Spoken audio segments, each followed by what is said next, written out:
सिपाही को अपनी लाल पगड़ी पर, सुंदरी को अपने गहनों पर और वैद्य को अपने सामने बैठे हुए रोगियों पर जो घमंड होता है, वही किसान को अपने खेतों को लहराते हुए देखकर होता है। झींगुर अपने ऊख के खेतों को देखता तो उस पर नशा सा छा जाता। 3 बीघे ऊख थी, इसके 600 रुपए तो अनायास ही मिल जाएंगे, और जो कहीं भगवान ने डाड़ी तेज कर दी तो फिर क्या पूछना। दोनों बैल बुढ़े हो गए, अब की नई गोई बटेसर के मेले से ले आएगा। कहीं 2 बीघे खेत और मिल गए तो लिखा लेगा। रुपए की क्या चिंता, बनिए अभी से उसकी खुशामद करने लगे थे। ऐसा कोई न था जिससे उसने गांव में लड़ाई न की हो। वह अपने आगे किसी को कुछ समझता ही न था। एक दिन संध्या के समय वह अपने बेटे को गोद में लिए मटर की फलियां तोड़ रहा था। इतने में उसे भेड़ों का एक झुंड अपनी तरफ आता दिखाई दिया। वह अपने मन में कहने लगा, इधर से भेड़ों के निकलने का रास्ता न था। क्या खेत की मेंढ पर से भेड़ों का झुंड नहीं जा सकता था? भेड़ों को इधर से लाने की क्या जरूरत? ये खेत को कुचलेंगी, चरेंगी, इसका डांड कौन देगा? मालूम होता है बुद्धू गडेरिया है। बचा को घमंड हो गया है, तभी तो खेतों के बीच से भेड़ें लिए चला आता है। जरा इसकी ढिठाई तो देखो, देख रहा है कि मैं खड़ा हूं, फिर भी भेड़ों को लौटाता नहीं। कौन मेरे साथ कभी रियायत की है कि मैं इसकी मुरावत करूं? अभी एक भेड़ा मोल मांगूं तो 5 ही रुपए सुनावेगा। सारी दुनिया में 4 रुपए के कंबल बिकते हैं, पर यह 5 रुपए से नीचे की बात नहीं करता। इतने में भेड़ें खेत के पास आ गई। झींगुर ने ललकार कर कहा, अरे ये भेड़ कहाँ ले आते हो? बुद्धू नम्र भाव से बोला, महतो डांड पर से निकल जाएंगी, घूम कर जाऊंगा तो कोस भर का चक्कर पड़ेगा। झींगुर, तो तुम्हारा चक्कर बचाने के लिए मैं अपने खेत क्यों को चलवाऊं? डांड ही पर से ले जाना है तो और खेतों के डांड से क्यों नहीं ले गए? क्या मुझे कोई चूहड़ चमार समझ लिया है, या धन का घमंड हो गया है? लौटाओ इनको। बुद्धू, महतो आज निकल जाने दो, फिर कभी इधर से आऊं तो जो सजा चाहे देना। झींगुर, कह दिया कि लौटाओ इन्हें। अगर एक भेड़ भी मेड़ पर आई तो समझ लो तुम्हारी खैर नहीं। बुद्धू, महतो अगर तुम्हारी एक बेल भी किसी भेड़ के पैरों तले आ जाए तो मुझे बैठाकर 100 गालियां देना। बुद्धू बातें तो बड़ी नम्रता से कर रहा था, किंतु लौटाने में अपनी हेठी समझता था। उसने मन में सोचा, इसी तरह जरा जरा धमकियों पर भेड़ों को लौटाने लगा तो फिर मैं भेड़ें चरा चुका। आज लौट जाऊं तो कल को कहीं निकलने का रास्ता ही न मिलेगा। सभी रोब जमाने लगेंगे। बुद्धू भी पोढ़ा आदमी था। 12 कोड़ी भेड़ें थीं। उन्हें खेतों में बिठाने के लिए भई रात 8 आने कोड़ी मजदूरी मिलती थी। इसके उपरांत दूध बेचता था, ऊन के कंबल बनाता था। सोचने लगा, इतने गर्म हो रहे हैं, मेरा कर ही क्या लेंगे? कुछ इनका दबैल तो हूं नहीं। भेड़ों ने जो हरी हरी पत्तियां देखीं तो अधीर हो गईं, खेत में घुस पड़ी। बुद्धू उन्हें डंडों से मार मार कर खेत के किनारे हटाता था और वे इधर उधर से निकलकर खेत में जा पड़ती थीं। झींगुर ने आग होकर कहा, तुम मुझसे हेकड़ी जताने चले हो, तुम्हारी सारी हेकड़ी निकाल दूंगा। बुद्धू, तुम्हें देखकर चौंकती है, तुम हट जाओ तो मैं सबको निकाल ले जाऊं। झींगुर ने लड़के को तो गोद से उतार दिया और अपना डंडा संभालकर भेड़ों पर पिल पड़ा। धोबी भी इतनी निर्दयता से अपने गधे को न पीटता होगा। किसी भेड़ की टांग टूटी, किसी की कमर टूटी, सबने बें बें का शोर मचाना शुरू किया।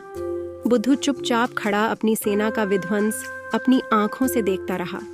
वह न भेड़ों को हाँकता था, न झींगुर से कुछ कहता था, बस खड़ा तमाशा देखता रहा। 2 मिनट में झींगुर ने इस सेना को अपने अमानुषिक पराक्रम से मार भगाया।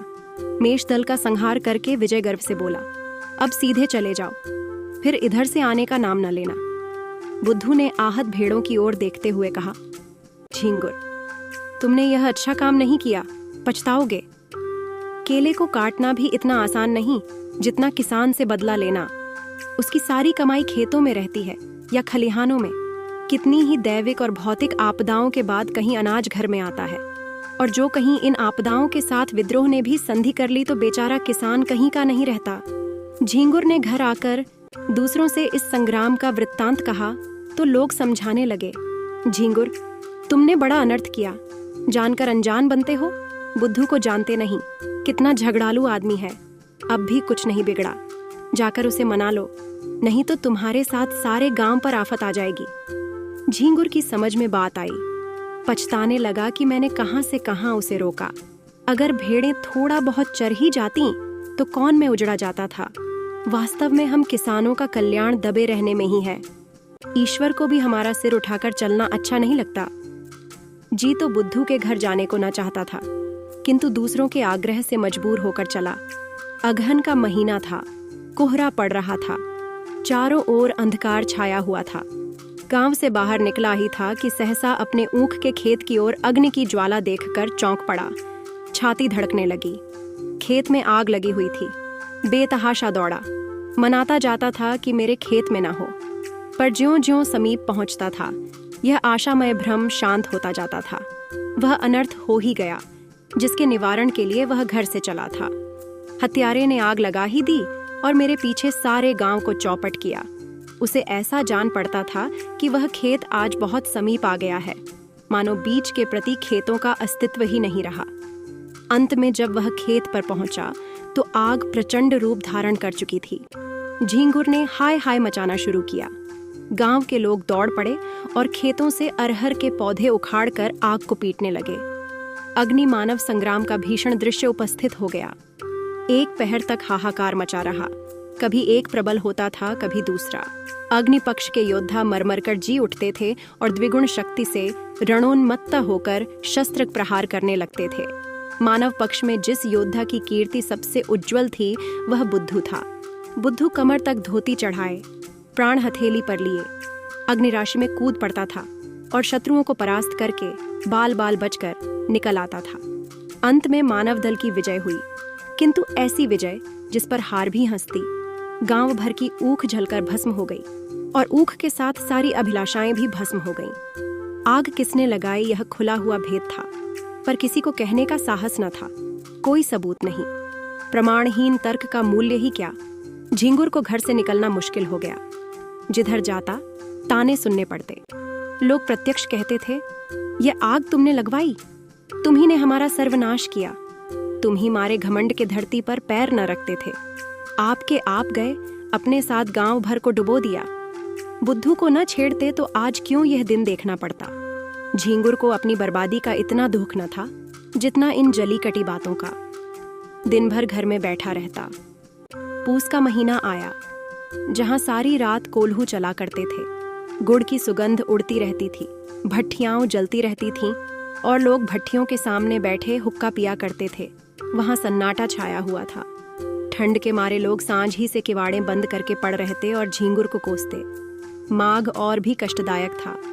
ऊख केवल धनदाता ही नहीं, किसानों का जीवनदाता भी है। उसी के सहारे किसानों का जाड़ा कटता है। गर्म रस पीते हैं, ऊख की पत्तियां तापते हैं, उसके अगोड़े पशुओं को खिलाते हैं। गांव के सारे कुत्ते जो रात को भट्ठियों की राख में सोया करते थे, ठंड से मर गए। कितने ही जानवर चारे के अभाव से चल बसे। शीत का प्रकोप हुआ और सारा गांव खांसी बुखार में ग्रस्त हो गया। और यह सारी विपत्ति झींगुर की करनी थी। अभागे हत्यारे झींगुर की। झींगुर ने सोचते सोचते निश्चय किया कि बुद्धू की दशा भी अपनी ही सी बनाऊंगा। उसके कारण मेरा सर्वनाश हो गया और चैन की बंशी बजा रहा है, मैं भी उसका सर्वनाश करूंगा। जिस दिन इस घातक कलह का बीजारोपण हुआ, उसी दिन से बुद्धू ने इधर आना छोड़ दिया था। झींगुर ने उससे रब्त जब्त बढ़ाना शुरू किया। वह बुद्धू को दिखाना चाहता था कि तुम्हारे ऊपर मुझे बिल्कुल संदेह नहीं है। एक दिन कंबल लेने के बहाने गया, फिर दूध लेने के बहाने गया। बुद्धू उसका खूब आदर सत्कार करता। चिलम तो आदमी दुश्मन को भी पिला देता है, वह उसे बिना दूध और शरबत पिलाए न आने देता। झींगुर आजकल एक सन लपेटने वाली कल में मजदूरी करने जाया करता था। बहुधा कई कई दिनों की मजदूरी इकट्ठी मिलती थी। बुद्धू ही की तत्परता से झींगुर का रोजाना खर्च चलता था। अतएव झींगुर ने खूब रब्त जब्त बढ़ा लिया। एक दिन बुद्धू ने पूछा, क्यों झींगुर, अगर अपनी ऊख जलाने वाले को पा जाओ तो क्या करो, सच कहना। झींगुर ने गंभीर भाव से कहा, मैं उससे कहूं, भैया तुमने जो कुछ किया बहुत अच्छा किया, मेरा घमंड तोड़ दिया, मुझे आदमी बना दिया। बुद्धू, मैं जो तुम्हारी जगह होता तो बिना उसका घर जलाए ना मानता। झींगुर, 4 दिन की जिंदगानी में बैर विरोध बढ़ाने से क्या फायदा है? मैं तो बर्बाद हुआ ही, अब उसे बर्बाद करके क्या पाऊंगा? बुद्धू, बस यही आदमी का धर्म है। पर भाई, क्रोध के बस में होकर बुद्धि उलटी हो जाती है। फागुन का महीना था। किसान ऊख बोने के लिए खेतों को तैयार कर रहे थे।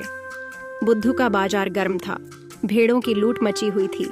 2-4 आदमी नित्य द्वार पर खड़े खुशामदें किया करते। बुद्धू किसी से सीधे मुंह बात न करता। भेड़ रखने की फीस दूनी कर दी थी। अगर कोई एतराज करता तो बेलाग कहता, तो भैया भेड़ें तुम्हारे गले तो नहीं लगाता हूँ। जी न चाहे मत रखो, लेकिन मैंने जो कह दिया है उससे 1 कौड़ी भी कम नहीं हो सकती। गरज थी। लोग इस रुखाई पर भी उसे घेरे ही रहते थे, मानो पंडे किसी यात्री के पीछे हों। लक्ष्मी का आकार तो बहुत बड़ा नहीं, और वह भी समयानुसार छोटा बड़ा होता रहता है। यहाँ तक कि कभी वह अपना विराट आकार समेटकर उसे कागज के चंद अक्षरों में छिपा लेती है। कभी कभी मनुष्य की जिह्वा पर जा बैठती है। आकार का लोप हो जाता है, किंतु उनके रहने को बहुत स्थान की जरूरत होती है। वह आई और घर बढ़ने लगा। छोटे घर में उनसे नहीं रहा जाता। बुद्धू का घर भी बढ़ने लगा। द्वार पर बरामदा डाला गया। 2 की जगह 6 कोठरियां बनवाई गईं। यूं कहिए कि मकान नए सिरे से बनने लगा। किसी किसान से लकड़ी मांगी, किसी से खपरों का आंवा लगाने के लिए उपले, किसी से बांस और किसी से सरकंडे। दीवार की उठवाई देनी पड़ी, वह भी नकद नहीं, भेड़ों के बच्चों के रूप में। लक्ष्मी का यह प्रताप है। सारा काम बेगार में हो गया। मुफ्त में अच्छा खासा घर तैयार हो गया। गृह प्रवेश के उत्सव की तैयारियां होने लगीं। इधर झींगुर दिन भर मजदूरी करता तो कहीं आधा पेट अन्न मिलता। बुद्धू के घर कंचन बरस रहा था। झींगुर जलता था तो क्या बुरा करता था? यह अन्याय किससे सहा जाएगा? एक दिन वह टहलता हुआ चमारों के टोले की तरफ चला गया। हरिहर को पुकारा। हरिहर ने आकर राम राम की और चिलम भरी। दोनों पीने लगे। ये चमारों का मुखिया बड़ा दुष्ट आदमी था। सब किसान इससे थर थर कांपते थे। सुनाई नहीं देता। हरिहर, भाग क्या हो? पेट के धंधे से छुट्टी ही नहीं मिलती। कहो, तुम्हारी आजकल कैसी निभती है? झिंगुर, क्या निभती है? नकटा जिया बुरे हवाल। दिन भर कल में मजदूरी करते हैं तो चूल्हा जलता है। चांदी तो आजकल बुद्धू की है। रखने को ठौर नहीं मिलता।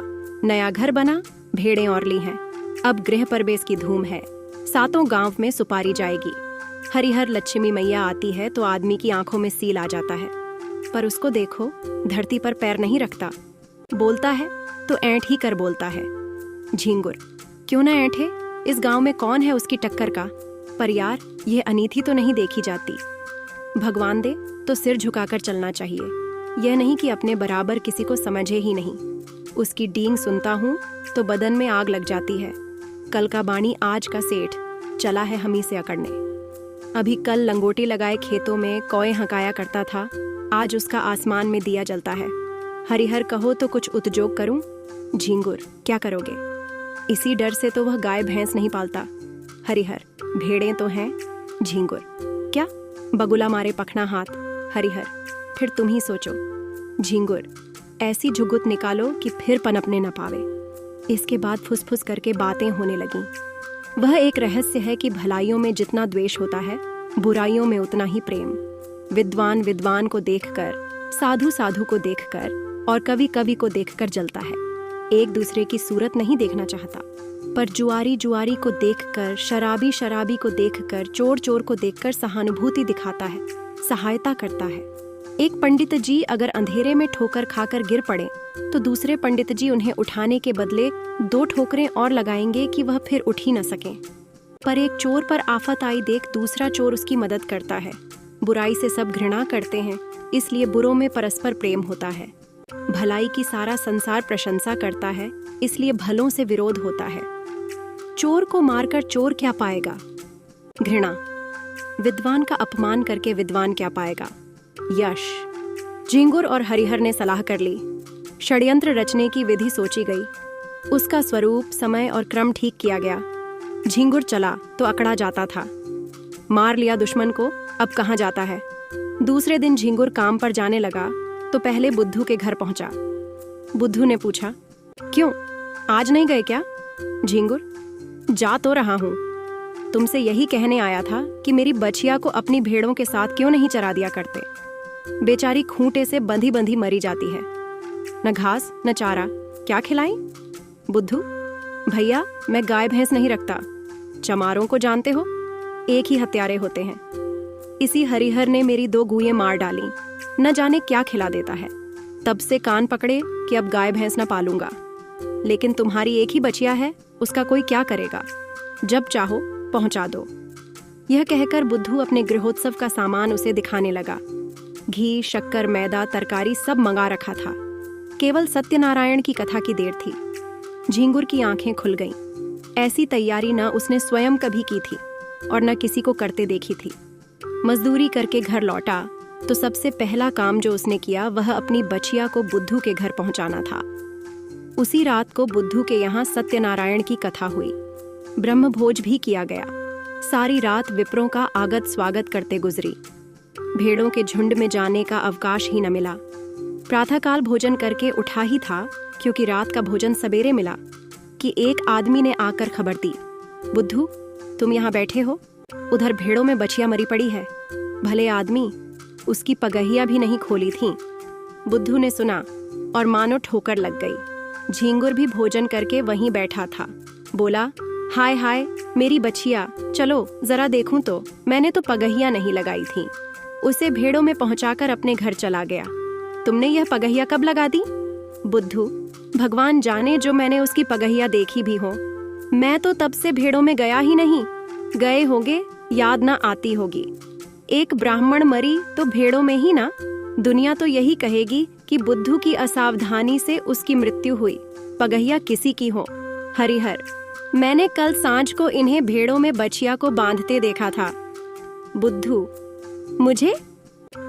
हरिहर, तुम नहीं लाठी कंधे पर रखे बछिया को बांध रहे थे? बुद्धू, बड़ा सच्चा है तू। तूने मुझे बछिया को बांधते देखा था? हरिहर, तुम मुझ पर काहे बिगड़ते हो भाई? तुमने नहीं बांधी? नहीं सही। ब्राह्मण, इसका निश्चय करना होगा। गोहत्या का प्रायश्चित्त करना पड़ेगा। कुछ हंसी ठट्ठा है। झींगुर, महाराज कुछ जानबूझकर तो बांधी नहीं। ब्राह्मण, इससे क्या होता है? हत्या इसी तरह लगती है, कोई गऊ को मारने नहीं जाता। झींगुर, हाँ, गऊओं को खोलना बांधना है तो जोखिम का काम। ब्राह्मण, शास्त्रों में इसे महापाप कहा है। गऊ की हत्या ब्राह्मण की हत्या से कम नहीं। झींगुर, हाँ, फिर गऊ तो ठहरी ही। इसी से ना इनका मान होता है, जो माता सो गऊ। लेकिन महाराज चूक हो गई। कुछ ऐसा कीजिए कि थोड़े में बेचारा निपट जाए। बुद्धू खड़ा सुन रहा था कि अनायास मेरे सिर हत्या मढ़ी जा रही है। झींगुर की कूटनीति भी समझ रहा था। मैं लाख कहूं, मैंने बछिया नहीं बांधी, मानेगा कौन? लोग यही कहेंगे कि प्रायश्चित्त से बचने के लिए ऐसा कह रहा है। ब्राह्मण देवता का भी उसका प्रायश्चित्त कराने में कल्याण होता था। भला ऐसे अवसर पर कब चूकने वाले थे। फल यह हुआ कि बुद्धू को हत्या लग गई। ब्राह्मण भी उससे जले हुए थे। कसर निकालने की घात मिली। 3 मास का भिक्षा दंड दिया। फिर 7 तीर्थ स्थानों की यात्रा, उस पर 500 विप्रों का भोजन और 5 गुओं का दान। बुद्धू ने सुना तो बधिया बैठ गई। रोने लगा तो दंड घटाकर 2 मास कर दिया। इसके सिवा कोई रियायत नहीं हो सकी। न कहीं अपील, न कहीं फरियाद। बेचारे को यह दंड स्वीकार करना पड़ा। बुद्धू ने भेड़ें ईश्वर को सौंपी। लड़के छोटे थे। स्त्री अकेली क्या क्या करती। गरीब जाकर द्वारों पर खड़ा होता और मुंह छिपाए हुए कहता, गाय की बाछी दिया बनवास। भिक्षा तो मिल जाती, किंतु भिक्षा के साथ 2-4 कठोर अपमानजनक शब्द भी सुनने पड़ते। दिन को जो कुछ पाता वही शाम को किसी पेड़ के नीचे बनाकर खा लेता और वहीं पड्ढे रहता। कष्ट की तो उसे परवाह न थी। भेड़ों के साथ दिन भर चलता ही था, पेड़ के नीचे सोता ही था। भोजन भी इससे कुछ ही अच्छा मिलता था, पर लज्जा थी भिक्षा मांगने की। विशेष करके जब कोई कर्कशा यह व्यंग्य कर देती थी कि रोटी कमाने का अच्छा ढंग निकाला है, तो उसे हार्दिक वेदना होती थी। पर करे क्या? 2 महीने के बाद वह घर लौटा। बाल बढ़े हुए थे, दुर्बल इतना मानो 60 वर्ष का बूढ़ा हो। तीर्थ यात्रा के लिए रुपयों का प्रबंध करना था। गडरियों को कौन महाजन कर्ज दे? भेड़ों का भरोसा क्या? कभी कभी रोग फैलता है तो रात भर में दल का दल साफ हो जाता है। उस पर जेठ का महीना, जब भेड़ों से कोई आमदनी होने की आशा नहीं। एक तेली राजी भी हुआ तो 2 रुपए ब्याज पर। 8 महीने में ब्याज मूल के बराबर हो जाएगा। यहाँ कर्ज लेने की हिम्मत न पड़ी। इधर 2 महीनों में कितनी ही भेड़ें चोरी चली गई थीं। लड़के चराने ले जाते थे। दूसरे गांव वाले चुपके से 1-2 भेड़ें किसी खेत या घर में छिपा देते और पीछे मारकर खा जाते। लड़के बेचारे एक तो पकड़ न सकते और जो देख भी लेते तो लड़े क्यों कर। सारा गांव एक हो जाता। 1 महीने में तो भेड़ें आधी भी न रहेंगी। बड़ी विकट समस्या थी। विवश होकर बुद्धू ने एक बूढ़ड़ को बुलाया और सब भेड़ें उसके हाथ बेच डालीं। 500 रुपए हाथ लगे। उसमें से 200 रुपए लेकर तीर्थ यात्रा करने गया। शेष रुपए ब्रह्म भोज आदि के लिए छोड़ गया। बुद्धू के जाने पर उसके घर में 2 बार सेंध लगी, पर यह कुशल हुई कि जघट हो जाने के कारण रुपए बच गए। सावन का महीना था। चारों ओर हरियाली छाई हुई थी। झींगुर के बैल न थे। खेत बटाई पर दे दिए थे। बुद्धू प्रायश्चित्त से निवृत्त हो गया था और उसके साथ ही माया के फंदे से भी। न झींगुर के पास कुछ था न बुद्धू के पास। कौन किससे जलता और किस लिए जलता।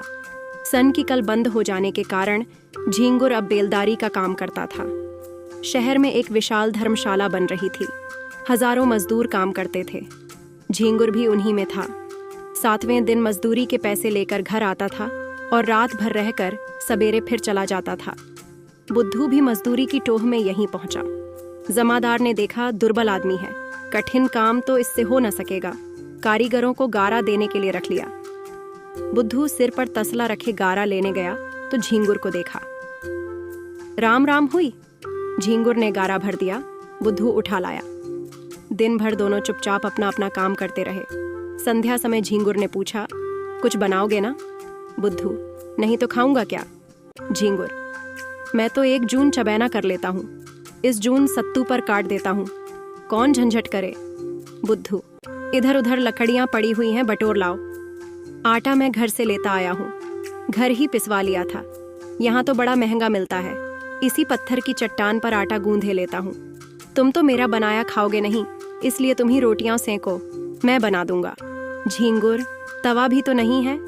बुद्धू, तवे बहुत हैं, यही गाड़े का तसला मांझे लेता हूँ। आग जली, आटा गूंधा गया। झींगुर ने कच्ची पक्की रोटियां बनाई। बुद्धू पानी लाया। दोनों ने लाल मिर्च और नमक से रोटियां खाई। फिर चिलम भरी गई। दोनों आदमी पत्थर की सिलों पर लेटे और चिलम पीने लगे। बुद्धू ने कहा, तुम्हारी ऊख में आग मैंने लगाई थी। झींगुर ने विनोद के भाव से कहा, जानता हूँ। थोड़ी देर बाद झींगुर बोला, बछिया मैंने ही बांधी थी और हरिहर ने उसे कुछ खिला दिया था। बुद्धू ने भी वैसे ही भाव से कहा, जानता हूँ। फिर दोनों सो गए।